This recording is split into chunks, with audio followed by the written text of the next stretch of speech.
شروع اللہ کے نام سے جو بڑا مہربان نہایت رحم کرنے والا ہے۔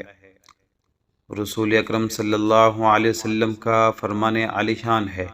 الصوم جنۃ، کہ روزہ ڈھال ہے۔ اس سے مراد صرف یہی نہیں کہ یہ صرف دوزخ کی آگ سے ڈھال ہے، بلکہ اس سے یہ بھی مراد ہے کہ روزہ جنسی ہیجان نیز مادی اور روحانی ہر قسم کی بیماریوں کے لیے ڈھال ہے، اس طرح کہ بھوک پیاس اس کی جنسی خواہشات کو دبا کر اسے خداوند کریم کی طرف راغب کرتے ہیں۔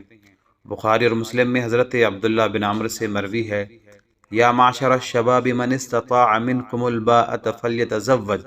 فإنه اغض للبصر واحفظ للفرج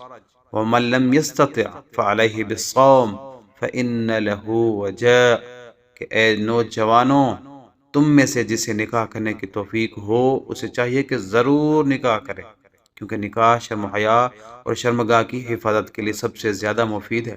اور جس نوجوان کو نکاح کی استطاعت نہ ہو اسے لازم ہے کہ وہ روزہ رکھے، کیونکہ روزہ جنسی ہیجان کا تدارک کرتا ہے۔ دوسرے الفاظ میں ہم یہ کہہ سکتے ہیں کہ روزہ جسم اور روح کے توازن کو برقرار رکھنے کا نام ہے۔ جسد انسانیت سے مادیت کے طوفان ہر آن اٹھتے رہتے ہیں، اگر ان طوفانوں کے سامنے بند نہ باندھا جائے تو یہ خاکی بدن ہوا و حوث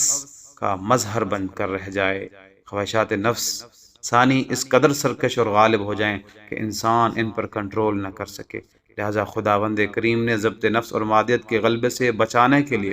روزے جیسی عظیم عبادت کا انعام اسے عطا فرمایا،